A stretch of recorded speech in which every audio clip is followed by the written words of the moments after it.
rights movement in the United States and the anti-apartheid struggle in South Africa. I do agree with the sage Solomon when he said that a feast is made for laughter. But at the same time, I believe that considering the situation of the African in the world, both yesterday and today, that a festival like this offers an opportunity for us to contemplate on where we've been, where we are, and where we're going. As you can see, this symposium is tied in with the exhibition which we have in this gallery, which is entitled From Detroit to Soweto, which is exactly on the same theme of the civil rights movement in the United States and the anti-apartheid movement in South Africa. We're fortunate to have with us this afternoon very able ladies and gentlemen who in their work or experiences have been involved very much with the issue of apartheid in South Africa and the civil rights movement in the United States. We're also honored to have a representative of the United Nations here, Dr. Amer Araim, who is the Senior Political Affairs Officer of the United Nations Center Against Apartheid. And he'll be a keynote speaker tonight, this afternoon.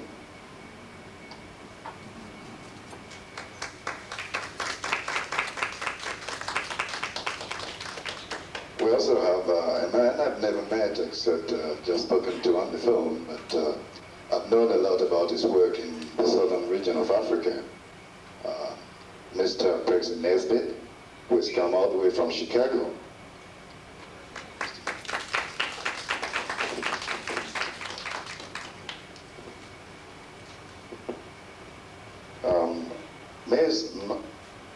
Ms.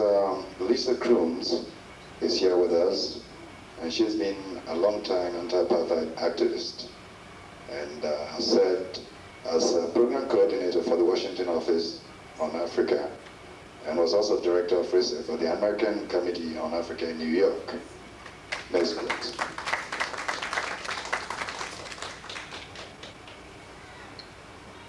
To my right is a friend of mine, and anybody involved in the anti-apartheid movement in Michigan should know very well.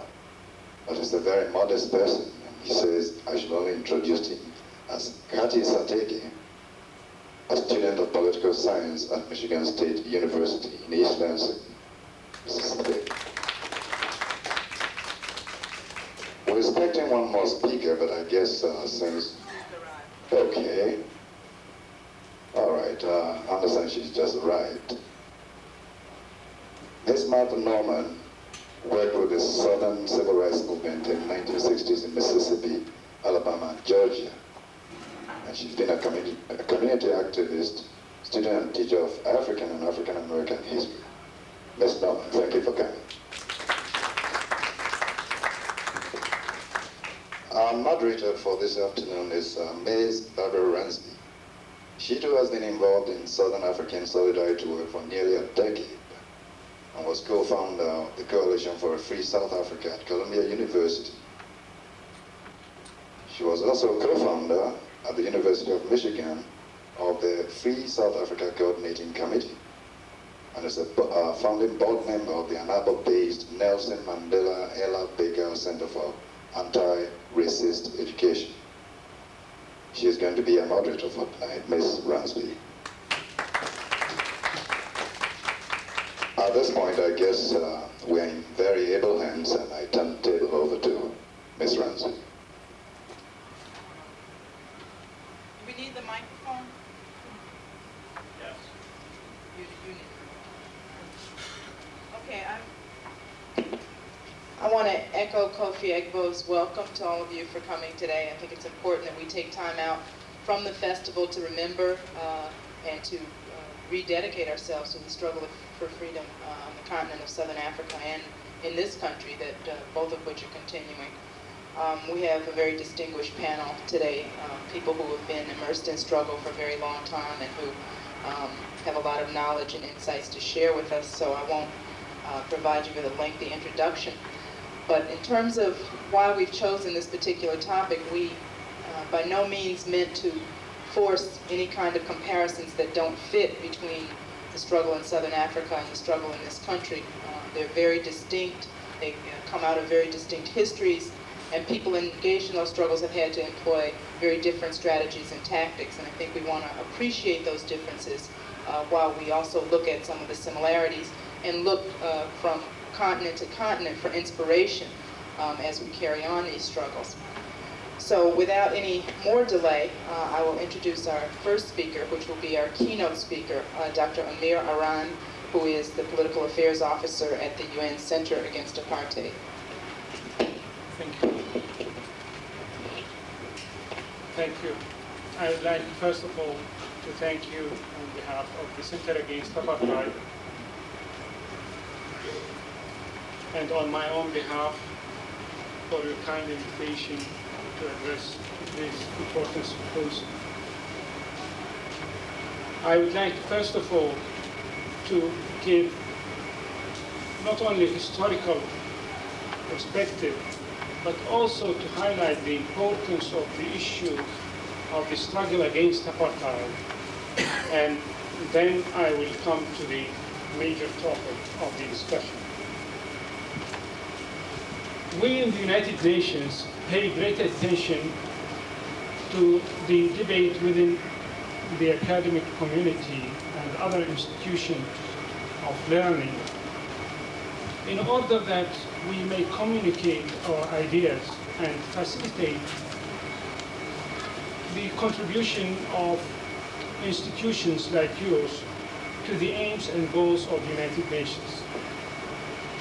We believe that academic institutions contribute to the creation of new ideas and generate new thinking and serve the cause of peace through understanding. As you are aware, the issues of Southern Africa, particularly the struggle against apartheid, represent a great deal of the work done by the United Nations.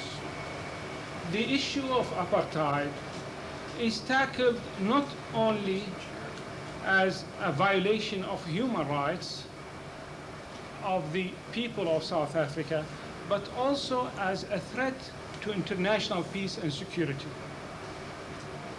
Until recently, South Africa was a hindrance to the attainment of independence by the people of Namibia. While Africans as a whole, particularly in Southern Africa, are suffering from many social and economic problems, we believe that apartheid is the cause of much of the misery and tragedy confronting the southern part of that continent. Apartheid is rightly condemned by the General Assembly of the United Nations as a crime against humanity. The uniqueness of the issue of apartheid stems from the fact that South Africa is the only country where racism and racial discrimination are embodied in the constitution of that country.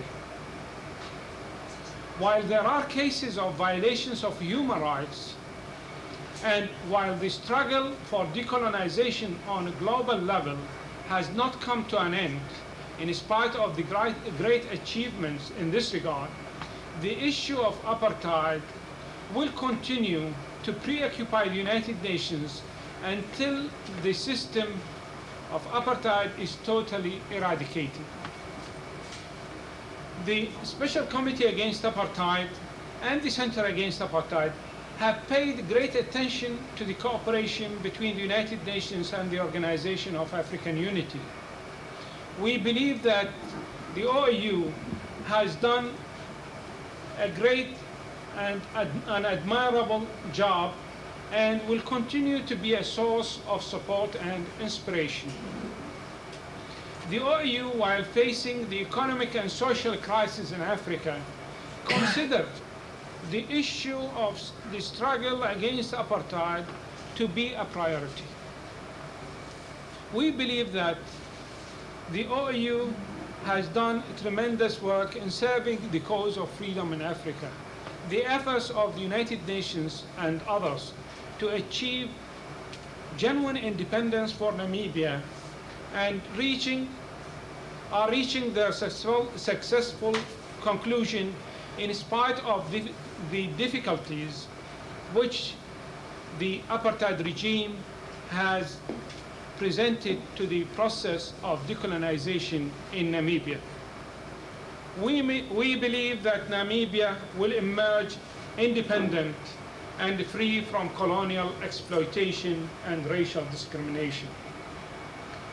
The success in Namibia should inspire us to achieve a speedy liberation of South Africa and not to hinder the liberation of South Africa, as many people are trying to say that since Namibia is going to be independent and since South Africa cooperated with the international community to achieve independence in Namibia, so we can slow down the issues of sanctions and other measures against South Africa. We believe the contrary, that sanctions and other measures should be imposed in order to force the apartheid regime to come to the negotiating table with the genuine leadership of the people of South Africa.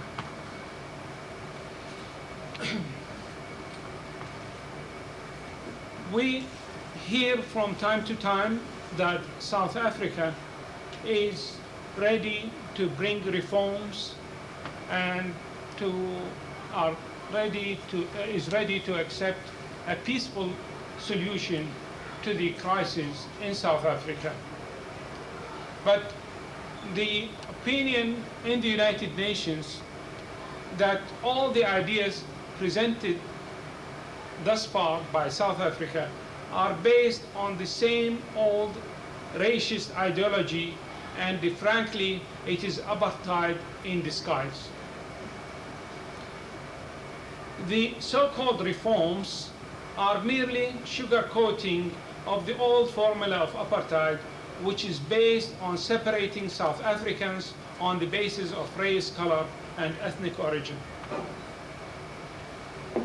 In order to achieve a genuine solution to the crisis of South Africa, there are two components which should be fulfilled. First, the first component is the creation of an atmosphere where the people of South Africa will, irrespective of race, color, or ethnic origin, enjoy full freedom. When we talk about full freedom, we mean that all political prisoners, including Nelson Mandela, should be released. That banning orders against organizations and individuals should be rescinded, and that the occupation of township in South Africa by the military and police forces of the apartheid regime should end immediately. Furthermore, the state of emergency, which has been in force for the last 4 years and which was extended on 12 June 1989, should be lifted immediately also. There is an urgent need for creating an atmosphere where the people of South Africa could express their views in freedom and without any intimidation or fear of persecution. And this atmosphere must be created first if the government of South Africa is willing to find a peaceful solution to the crisis engulfing that country. The other component which should be fulfilled is the initiation of genuine dialogue with the people of South Africa, and particularly with the leadership of the black majority, including the liberation movements of South Africa, namely the African Congress, the African National Congress of South Africa, and the Pan-Africanist Congress of Azania. Ladies and gentlemen, these ingredients will ensure the achievement of a peaceful transition from apartheid society, which today prevails in South Africa, to a democratic, non-racist society where all the people enjoy equal rights and freedom. I would like to state here that from the past experience, it is very clear that the apartheid regime will not willingly accept peaceful change in that country and will have to be induced to accept internationally recognized settlement to the crisis in South Africa. Such settlement should be accepted internationally, but first of all based on the negotiations with the leadership of the black majority in South Africa. The United Nations has called for two-pronged strategy. First, to provide humanitarian assistance to the people of South Africa and their liberation movements, including moral and material support. The people of South Africa and the national liberation movement today are more in need of support than at any time in the past, because the struggle against apartheid has advanced due to great sacrifices, and this assistance is urgently needed today. Individuals, organizations, and governments can contribute to this noble cause by providing material support, as well as by urging and enhancing the solidarity of the international community with the struggle of the people of South Africa. In addition, the international community should continue with sanctions already imposed against South Africa. These sanctions are aimed at the total isolation of the apartheid regime and at conveying a clear message to the regime that it will not have a place in the civilized community of nations unless it abandons its racist policies and finds, together with the leadership of the black majority, a peaceful political solution to the problem facing South Africa today. Sanctions are the most effective peaceful means to bring an end to apartheid. Even the so-called reforms which have been adopted in the last few years by the regime have come about to fend off international criticism and to give the appearance of an attempt to solve the crisis. The sanctions against South Africa should be implemented, therefore, without any delay, in order to induce the apartheid regime to abandon its policies. Sanctions are not new. In 1963, the Security Council adopted a voluntary arms embargo against South Africa. In 1964, the General Assembly called upon states to take a number of measures aiming at isolating South Africa and putting pressure on that regime to reconsider its policies. These measures were voluntary, and many of those states who had interest in South Africa did not abide scrupulously by these decisions of the United Nations. The 1976 Soweto uprising brought about a change in the international community, and action was initiated on different levels to strengthen existing sanctions which had already been adopted by many states.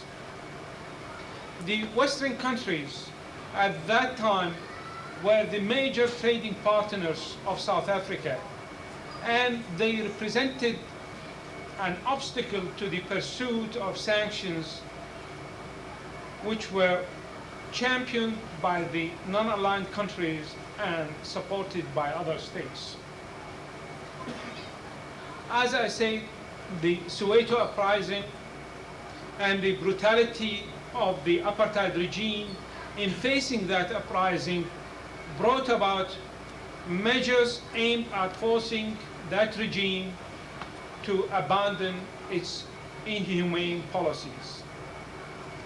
The action within Security Council was culminated by the imposition of a mandatory arms embargo against South Africa through the Council Resolution number 418 of 1977.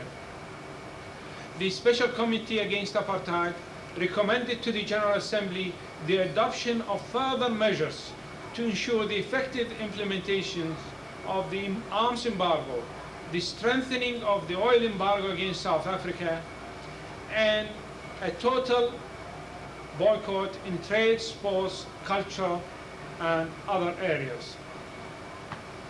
Although the General Assembly had recommended action prior to 1976, its action after the Soweto uprising became forceful, and there was increasing number of states who had pledged their support to sanctions, including the Nordic countries and even some members of the European Economic Community. There were measures taken by states in the implementation of the recommendations of the General Assembly. However, these measures were either not complete or they were half-heartedly implemented. Accordingly, the apartheid regime has been able to readjust its international economic relations to face the brunt of sanctions and to strengthen its resistance to international measures. The Special Committee Against Apartheid recommended that the General Assembly call for effective action and, in particular, legislative and comparable measures to impose sanctions against South Africa and to close any loopholes in these sanctions. There have been tremendous developments in South Africa since 1984, which have been manifested by the total defiance by the black majority of South Africa against the apartheid regime and its institutions. The police and military forces of the apartheid regime use every inhumane and cruel method to crush the defiance of the black majority, including the use of live bullets and other harassment. The media were showing the daily killing and torture of the black African masses in South Africa, something which further enraged peoples all around the world, and in particular when television screens began carrying pictures of how the racist regime of South Africa used batons and guns against women and children in South Africa. The response was the adoption of legislation and comparable measures to isolate South Africa and to give the regime an unequivocal response that the international community is determined not to deal with South Africa while the regime continued its brutality. These legislations were welcomed by the United Nations and all other supporters of the struggle against apartheid in South Africa. However, the regime, with the help of greedy individuals and organizations, was able once again to find some loopholes in this legislation and to redirect its international trade by concentrating on Southeast Asia and some other countries. Therefore, the regime was able to export as well as to import needed commodities and other resources. The United Nations, in the meantime, called on states on several occasions to strengthen their legislation and to ensure their implementation in order to see it to it that the boycott of South Africa, and so that sanctions would achieve their aim, namely to force the apartheid regime to the negotiating table. The sanctions against the regime included, in addition to the arms embargo, which is mandatory due to the fact that the Security Council adopted it by Resolution 418 of 1977, as I said before. The sanctions include the oil embargo, which is imposed by all oil-producing states, although on voluntary basis. The oil embargo has forced the South African regime to pay premium prices for its oil needs and caused it financial difficulties. Nevertheless, it has not achieved its potential because the apartheid regime is still able to obtain its needed imported oil through cheating and fraud, as well as other illegal manners. Any disclosure of the violation of the oil embargo is considered a crime in South Africa, punishable by up to several years imprisonment. The General Assembly of the United Nations created in 1986 the Intergovernmental Group to monitor the supply and shipping of oil and petroleum products to South Africa in order to ensure that the voluntary oil embargo against South Africa become more effective. The Intergovernmental Group has been working actively for the last 3 years, and it is hoped that further cooperation between the group and governments would enhance the effectiveness of the oil embargo. Other aspects of the trade boycott are also under constant scrutiny by the Special Committee Against Apartheid, and we hope that further measures will be taken in this respect. The sport and cultural boycotts became the focus of attention in the international community since 1981, when the Special Committee Against Apartheid, with the endorsement of the General Assembly, began working on the release of sport and cultural registers of South Africa. Copies of the register were here on display.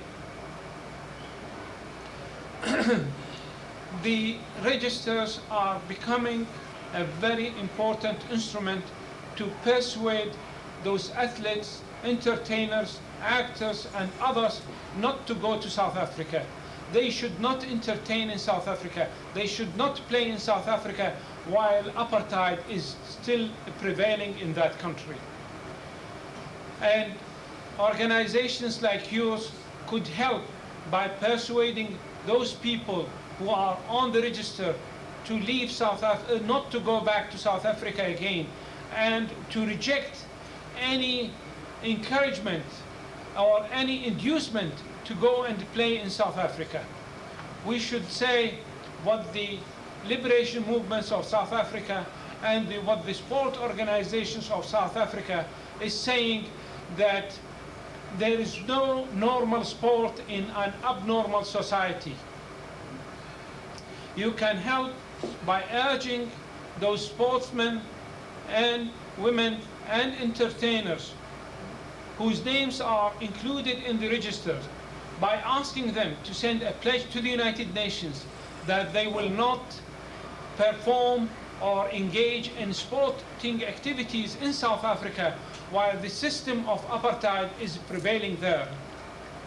This way we can prevent the others from going and show that the international boycott of sports and cultural activities in South Africa is gaining the support of athletes as well as entertainers. The General Assembly in 1985 approved the International Convention Against Apartheid in Sports. The convention entered into force on 4 April 1988, and the state parties to the convention elected the members of the commission on 26 June 1989. We hope that the commission will meet very soon and will be an effective instrument to fight apartheid in sports. There are also other organs within the United Nations which are providing moral and material support to the people of South Africa in their struggle against apartheid and for the total isolation of the apartheid regime. Ladies and gentlemen, the United Nations is striving to achieve peaceful change in South Africa through the isolation of the apartheid regime and the support of the people of South Africa in their struggle. There are certain features of the struggle against apartheid which have similarity to the struggle for civil rights in the United States. We must learn from the experience of the civil rights movement in the United States in order to strengthen the support to the struggle against apartheid. While the Constitution in the United States guarantees freedom and equality of all citizens, in South Africa there is no constitutional guarantees for freedom or equality to the black majority. The United States civil rights movement was based on the implementation of the constitutional provisions and sought to further enhance the enjoyment of civil, political, and social rights by all the people of the United States. Through the enjoyment of these rights and their protection, as well as through the compensation of those who suffered from segregation and discrimination, the civil rights movement in the United States achieved great success. The peaceful nature of the civil rights struggle in the United States won the admiration of all those concerned with freedom and democracy all around the world. While in South Africa, the liberation movements have resorted to armed struggle due to the oppression of the apartheid regime, its brutality, and the lack of any constitutional, judicial, or political guarantees for the people of South Africa to protect their rights. And this is also the result of the determination of the apartheid regime to continue in its oppression and suppression of the black majority. Therefore, the United Nations recognition of the right of the black people in South Africa, or the people as a whole in South Africa, to armed struggle is a matter of fact a recognition of their right to armed resistance to the apartheid regime and its brutal military and police forces.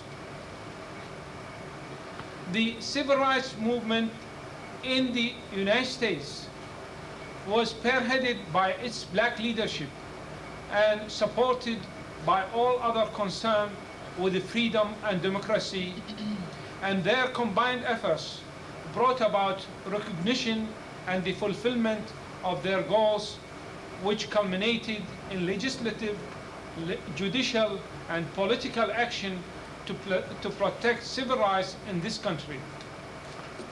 In South Africa, there is a need for moral and material support for the struggling majority of the people of South Africa. In the meantime, we need sanctions and other effective measures by the international community to isolate South Africa and to force the apartheid regime to abandon its racist policies.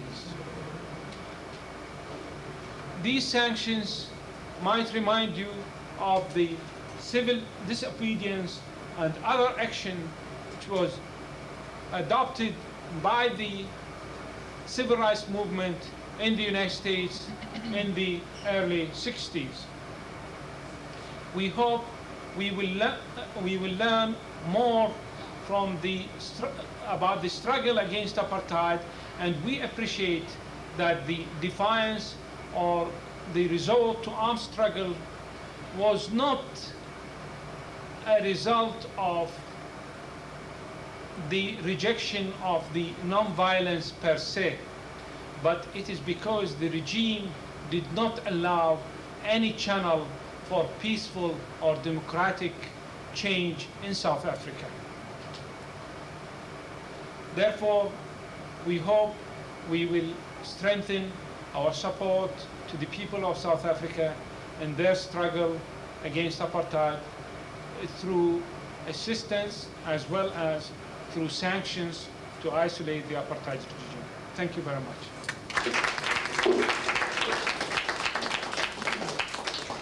Okay, we will hold our questions until the end, and I think we'll go now. We have another hour of the program, and hopefully we will have time for questions at the end.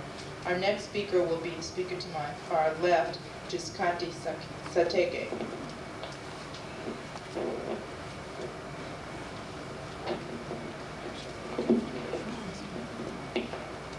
Thank you very much to the City of Detroit and the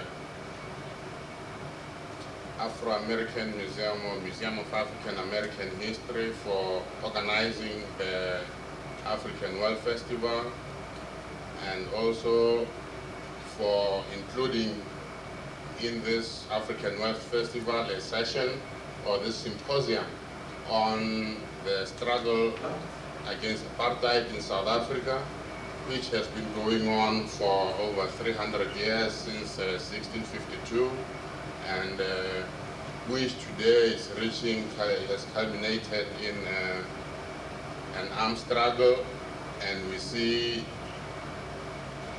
a difference in the geopolitical situation as the apartheid regime is forced to retreat and reconsider its strategies as the Afrikaner regime is trying to fight for survival. We all know that the victory of the oppressed people is inevitable, that no struggle for justice like this can go on without the oppressed and exploited being ultimately free. We know the cost is very high, and we who are gathered here have to, of necessity, put our focus on further strategies for defeating this monster which has been in existence for so many years, which was institutionalized under the apartheid policies in 1948, and which in over numerous years has killed, maimed, and otherwise destabilized countless people all over South Africa and Southern Africa. We have to remember always, and I'm glad about the composition of this panel, that the apartheid regime is not only focusing its energies inside South Africa itself, but has the consequences of its actions can be felt throughout the subcontinent of Africa. You go today to Mozambique, and I'm sure Prexy Nesbitt can give details of that. You realize that Renamo, the surrogate army that is funded, supplied, and encouraged by South Africa, is responsible today for the murder of several thousand Mozambicans. Over 100,000 Mozambicans have lost their lives as a direct result of the atrocities committed by the Mozambique resistance movement. We go to the People's Republic of Angola, we realize that the actions of UNITA and the South African Defense Force have been responsible for the maiming and the death of thousands of Angolan civilians, such that today we have the largest number of maimed people in the world in Angola, people without limbs who have been immobilized, injured as a result of landmines that have been placed by UNITA or the South African Defense Force. And today we're seeing the culmination of the process that was started by the United Nations with the Resolution 435 in Namibia, when Namibia is moving towards the independence process, where the implementation of this resolution that was adopted by the United Nations is being worked out. But you realize that the situation there is critical, with the issue of the South Africans obviously not willing to see a SWAPO government in power, and making sure that every means at their disposal will be utilized to make sure that if either SWAPO does not win, it must find it impossible to govern. And we see that effect of their actions with the actions of the police force named Kufut, which has been a counter-insurgency force which has been used over the years by the South African regime in fighting SWAPO. Today they are supposed to be demobilized, and yet what we see is that this counter-insurgency unit has been integrated into the Southwest Africa Police and is given the task of policing in Namibia today. And it is a task, I think, of the international community to pay particular attention to the actions of this counter-insurgency unit in the process towards the Namibian elections, so that there may not be fraud in the run-up to the elections, and even after the elections. President Nyoma of SWAPO is supposed to return to the country within a few days. Obviously, his security and that of thousands of refugees who have been airlifted to Namibia are of paramount concern. And at this point in history, it is imperative that all of us who believe in independence and freedom for Africa should realize the importance of highlighting the situation in Namibia. I wish there had been a panelist from Namibia on in this symposium, so that they can give us a first-hand account of that situation. But in that absence of their panelists, those of us who are from the neighboring situation of South Africa have to keep on highlighting the importance of the developments that are taking place in Namibia today. It's an historic moment, it's a significant moment. We have to raise material support for the people of Namibia. We have to help in whatever way that we can, as that country is moving towards this all-important process of voting and the transition from racist rule to a democratic Namibia that is free from racial tyranny. Then I will switch to the situation inside South Africa today. You realize that there is a mass defiance campaign going on inside South Africa today. Dr. Kane talked of a state of emergency which the apartheid regime has reimposed since for the fourth successive year. And under this state of emergency, you find that repression has been on an unprecedented scale, with thousands of activists being detained and countless others having to flee the country. Then you realize that our people since the banning of the people's organizations in 1960, have had to make a decision whether there'll be submission or fighting. And obviously, the result of over the past few years has been that apartheid will be resisted by all means at our disposal, including the armed struggle. And you see the defiance campaign that is going on inside South Africa today as one of the methods that shows that the people's resistance has to continue. The defiance state of emergency has had quite an impact inside the country in terms of setting back the agenda of the liberation struggle. I mean, we want to be free yesterday, but the fact that today we are still talking about the anti-apartheid struggle means that we have not yet defeated the apartheid regime. And every time that they impose repression measures, we have to come up with countermeasures. The last time we had such a defiance campaign was in 1952, when Nelson Mandela, as the volunteer-in-chief, led the defiance campaign, which culminated in the famous Rivonia trial. So today you find even people who have been released from detention or who are under banning orders or who are under restriction orders have decided that the best way of confronting or defending ourselves against this type of intrusion on our freedoms is to attack. And the only way to attack is to defy this unjust laws of apartheid.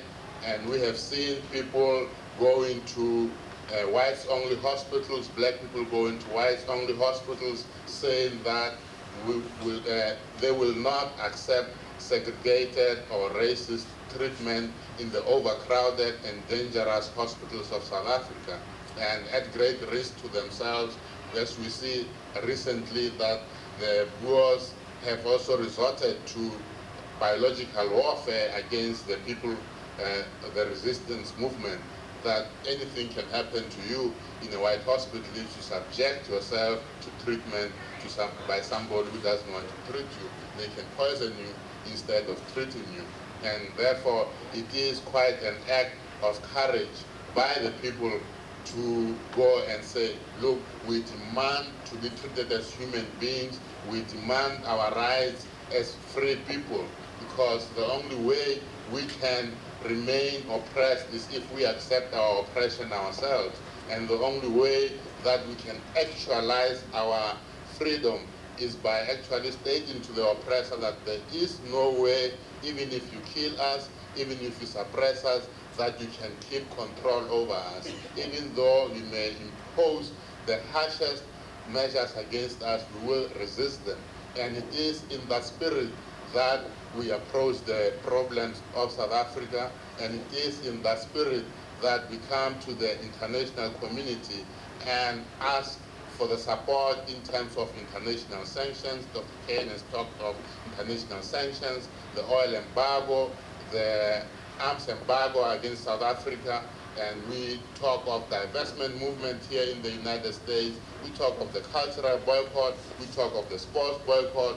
All this means is that concerted efforts have to be made by all people of conscience towards the elimination of this scourge called racism from the continent of Africa. This struggle obviously has its roots also here in the United States. People who are from here can talk about the civil rights component of that struggle. I can rather focus on the anti-apartheid movement here in the United States, which is a complement, I think, to the civil rights movement in this country.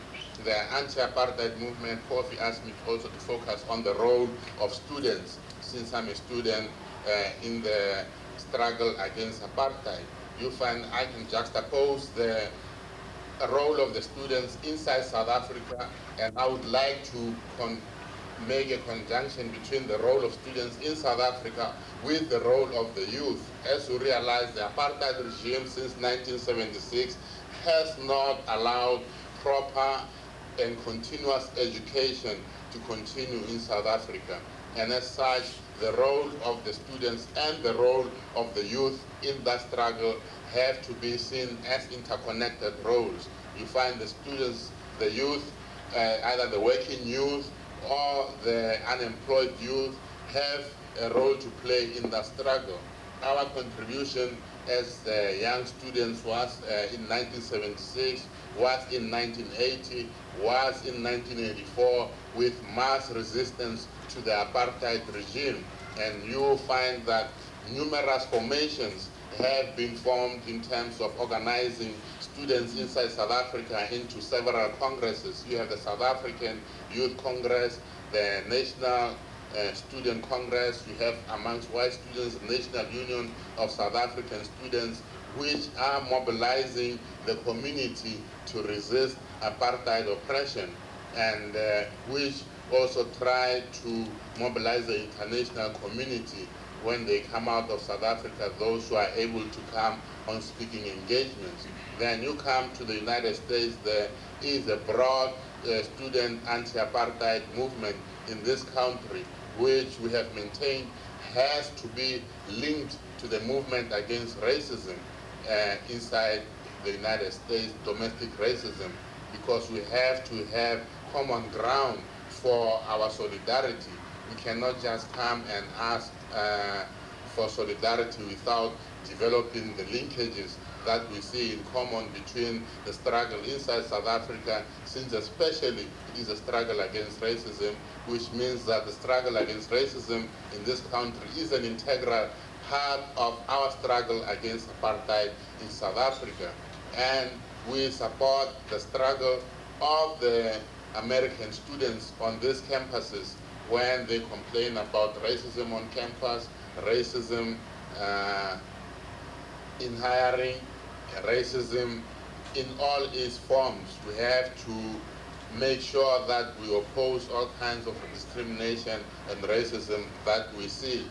And that way we forge links that are likely to continue for generations, instead of a struggle that will just have a limited focus and a limited impact.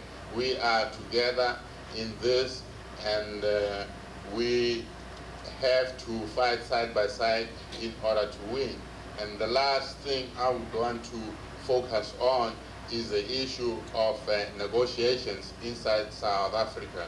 There's a lot of speculation on the issue of negotiations with the apartheid regime, but you realize that while negotiations cannot be excluded, the time, I think personally, is not ripe for such negotiations. I think the intensification of the isolation of the regime has to continue, and de Klerk has replaced Botha after an internal power struggle, which is the replacement of one inefficient racist with one other they hope will be more efficient and younger, and the oiling of repressive machinery that has been put in place by the successive states of emergency.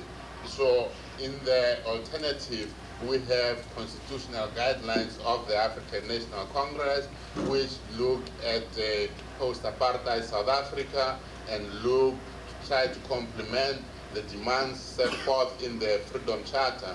And I would urge people to study those guidelines as released by the Constitutional Committee, by the Legal Affairs Department, and try to support those.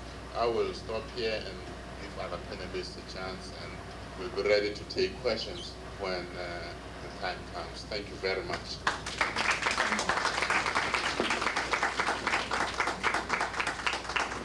I think we'll just go around the table here. Our next speaker will be Mr. Prexy Nesbitt, who I think we neglected to mention is a consultant to the government of Mozambique and has for a very long time been one of the leading figures in the country in the anti-apartheid movement and the movement in solidarity for the people of Southern Africa. Prexy Nesbitt. Thank you very much. I will be very succinct and very direct, because I think we've been sitting here talking for a long time, and we should certainly have time to interact and hear questions and comments that you may want to add.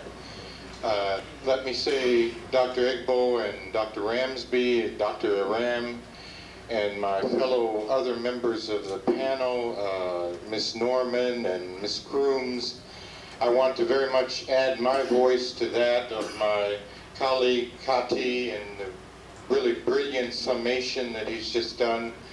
I don't think there's really that much to add, but one thing I definitely want to say right away is to thank, as did Kati, to thank Dr. Egbo and the African American Museum, the City of Detroit, and all those struggling within the City of Detroit to make possible this panel session this afternoon, and in general the whole African World Festival. I had a very developed talk called Many Hands Lifting the Heaviest of Burdens, Parallels and Linkages Between the Southern African and African American Struggles, and addressed to the African World Festival. Let me summarize it instead with just a few very quick points. I need not remind this audience, I don't think, that in 1965 it was Dr. Martin Luther King who called once again for the international boycott of the South African government, and in that call he pointed out that for the American Negro, I'm quoting him now, there is a special relationship with Africa. It is the land of his origin, Dr. King said. It was despoiled by invaders, its culture was arrested, its history seized, and it was concealed to justify white supremacy. I then went on in this paper to say, as with Marcus Garvey, W.E.B. Du Bois, Paul Robeson, Alpheus Hunton, George Crockett, Sinclair Drake, Earl Dickerson, Malcolm X, and many, many others, giants in our history, Dr. King delineated and repeatedly stressed the special relationship between African Americans and the continent of Africa. That special relationship in turn gives us, I think, a special responsibility. What are the implications of that relationship? Does that special relationship then mean that we have a special responsibility to fulfill? I don't want to belabor this point, but I do want to argue that there is an even more special responsibility that we have to fulfill in Southern Africa. In the address that we just heard from Kati, he already enumerated and identified some of the different aspects of that. Let me just go one step further to describe briefly the situation of havoc, ruin, and utter, really, genocide that the South African government and its allies in this country and elsewhere have attempted to do against the neighboring states of South Africa, namely the Republic of Mozambique, Angola, Botswana, Zimbabwe, and Swaziland, and Lesotho. Since 1980, South African state violence against its neighboring states has resulted in a minimum, and these figures are the only thing perhaps that I'd ask that you remember from my talk today, a minimum of 1.1 million lives being lost. The current figure we're working with in Mozambique is that the South African War of Destabilization has caused directly the killing of over 100,000 civilians. In Mozambique alone, since 1980, there's an additional 600 to 700,000 lives that have been lost since 1980 because of this South African-backed war of destabilization. Today in Southern Africa, there are more than 8.5 million people who are homeless. There are another 2 million people who every night do not sleep at home, but they go out into the bush away from their own homes to sleep, buried and hidden in the bush because of this war of destabilization waged in Mozambique and in Angola particularly, as Kati has already pointed out. There are today in Southern Africa, in the countries of Angola, Mozambique, Malawi, Zambia, Zimbabwe, over 750,000 orphan children, again the product of this war of destabilization and killing waged by the South African government. Additionally, the South African government's war against the neighboring countries has meant the loss of some approximately $35 billion worth of damage to roads, to hospitals. In Mozambique alone, there have been 1,400 schools that have been destroyed. In Mozambique alone, 400 school teachers have been killed and are missing.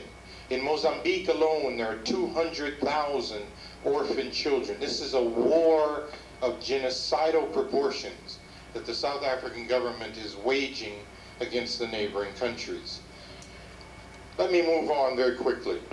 I think that Kati has already summarized very, very, very vividly much of the aspects of the war that South Africa wages inside of South Africa. I was asked, however, to talk about one, and I'd like to talk about one aspect of the resistance going on inside of South Africa, because I think it has a particular parallel to our own struggle in the United States. The struggle in South Africa, as Kati has already identified, is an intense and a glorious chapter to resistance throughout the world. It is a struggle that is characterized by all kinds of levels, from the armed struggle all the way through to the cultural struggle that goes on all over the country. It's a struggle in both South Africa and in Namibia that you see in song, you see it in poetry, you